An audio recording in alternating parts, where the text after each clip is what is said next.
Assalamualaikum warahmatullahi wabarakatuh. Halo anak-anak, bertemu lagi bersama dengan Ibu Putri. Bagaimana kabar anak-anak pada hari ini? Semoga kita selalu dalam keadaan sehat sehingga kita lebih semangat untuk melakukan aktivitas pada hari ini dan tentunya lebih semangat untuk mengikuti pelajaran Ibu pada hari ini. Di video pembelajaran kali ini, Ibu akan menyampaikan materi pembelajaran untuk kelas 5, tema 9, subtema 2, pembelajaran 4. Namun sebelum kita memulai pelajaran kita pada hari ini, mari kita berdoa menurut agama dan kepercayaan kita masing-masing. Berdoa dimulai.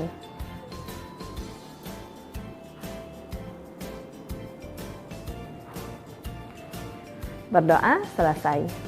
Tujuan pembelajaran kita pada hari ini yaitu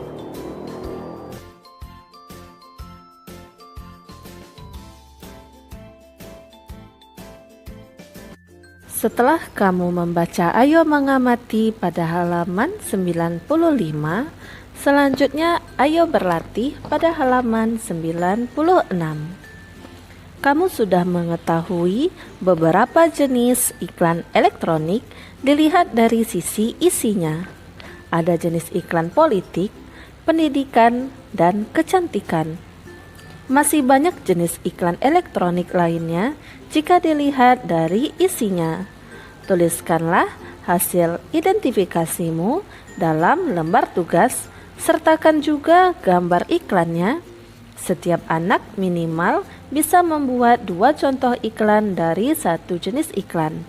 Misalnya, 2 iklan tentang pendidikan atau 2 jenis iklan tentang kecantikan. Berikut ini adalah contoh iklan jasa keuangan atau iklan niaga. Iklan kesehatan atau iklan layanan masyarakat.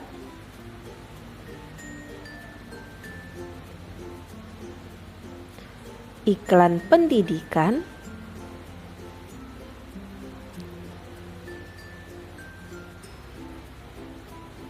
Dan iklan kecantikan atau iklan niaga.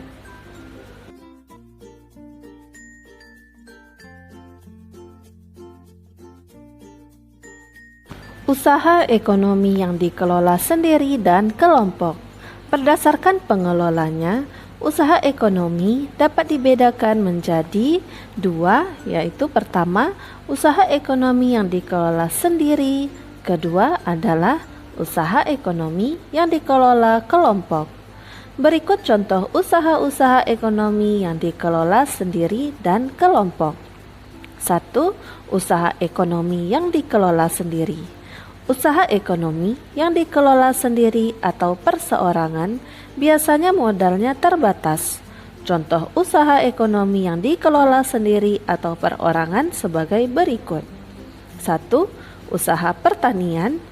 Seorang petani kebanyakan mengelola usaha pertanian secara perseorangan dengan modal terbatas.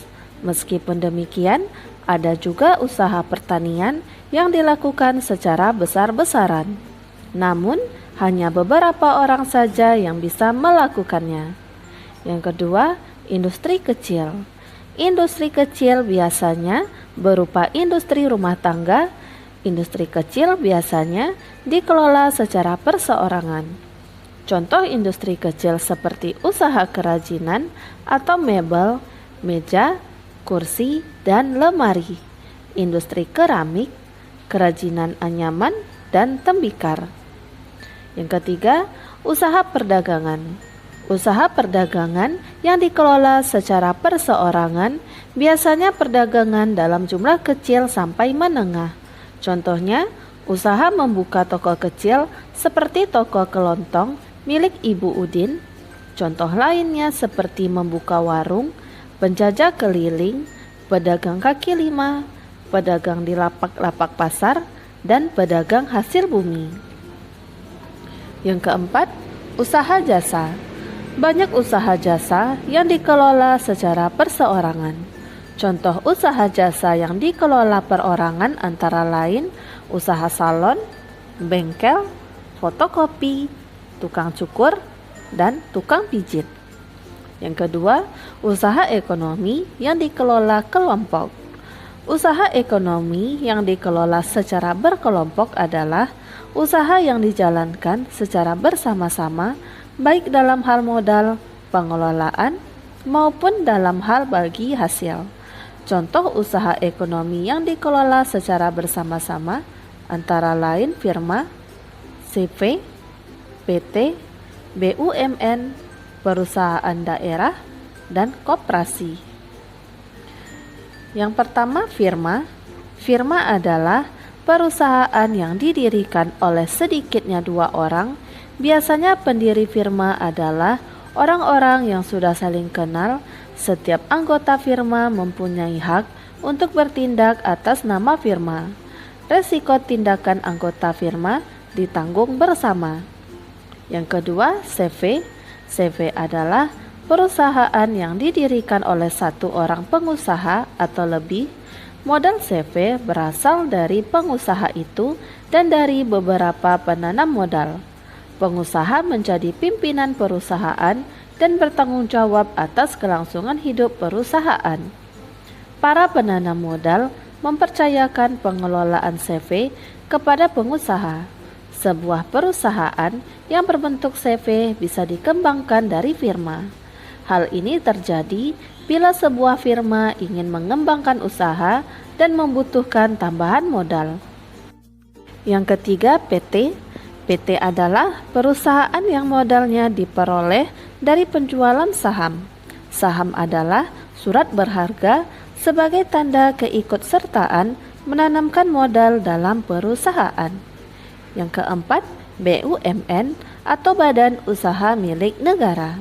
BUMN atau perusahaan negara adalah perusahaan yang seluruh modalnya dimiliki oleh negara.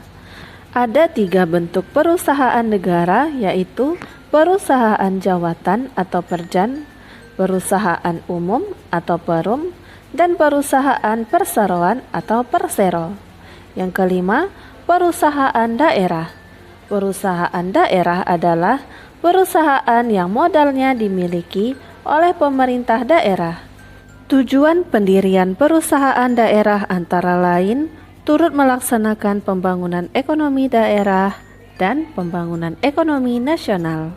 Selain itu, perusahaan daerah juga bertujuan untuk memenuhi kebutuhan rakyat dan menyediakan lapangan kerja dalam rangka menuju masyarakat adil dan makmur. 3. Koperasi. Koperasi adalah usaha bersama dalam bidang ekonomi.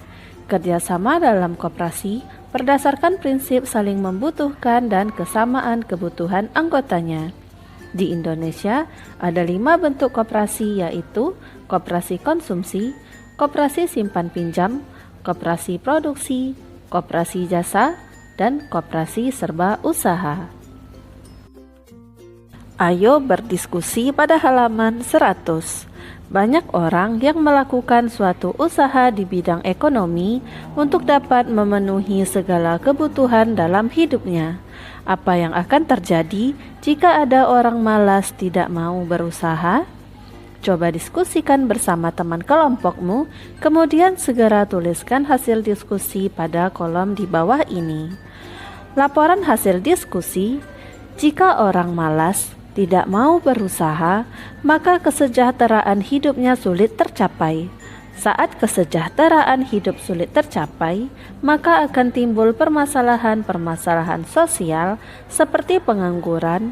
Ketika pengangguran meningkat, maka akan menimbulkan kerawanan di masyarakat, di mana tingkat kriminalitas di masyarakat akan meningkat.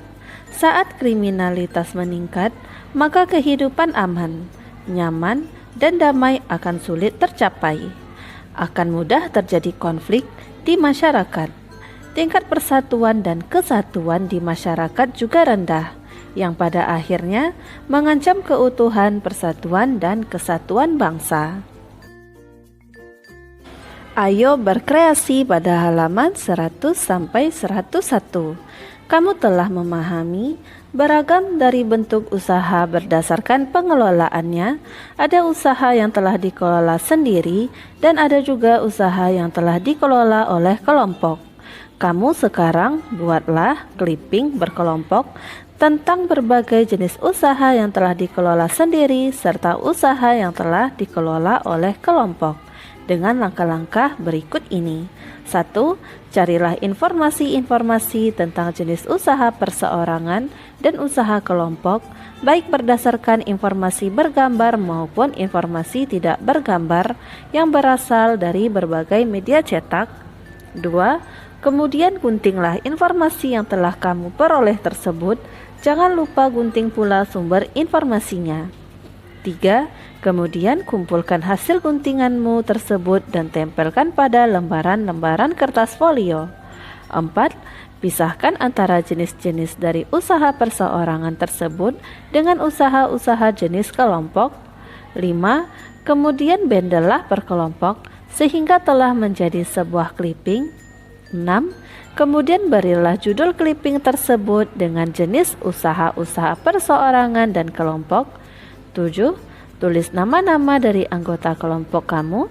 8. Kumpulkan segera hasilnya kepada Bapak atau Ibu guru untuk segera dinilai. 9. Kemudian berdasarkan clipping yang telah kamu buat bersama dengan kelompok kamu, isilah dengan jenis usaha perseorangan dan usaha kelompok pada kolom berikut. Berikut ini contoh clipping pertama jenis usaha kelompok dan sumbernya. Yang kedua, contoh clipping jenis usaha perseorangan. Yang ketiga, contoh clipping jenis usaha perseorangan. Yang keempat, contoh jenis usaha perseorangan. Clipping kelima, jenis usaha kelompok. Clipping keenam, jenis usaha perseorangan. Jenis usaha perseorangan yang pertama, usaha sendal cantik atau industri kecil atau industri rumah tangga. 2. Usaha kostum karakter, industri kecil atau industri rumah tangga. 3. Usaha web, termasuk usaha jasa. 4. Perajin wayang, termasuk industri kecil atau industri rumah tangga. Dan jenis usaha kelompok yang pertama, UKM atau rumah kreatif, termasuk koperasi atau firma. 2. Kemitraan usaha es krim, termasuk ke CV atau firma. 3. Perusahaan kimia, termasuk ke PT atau perseroan terbatas. Dan 4. Perusahaan perbaikan komponen pesawat, termasuk ke PT atau BUMS atau badan usaha milik swasta.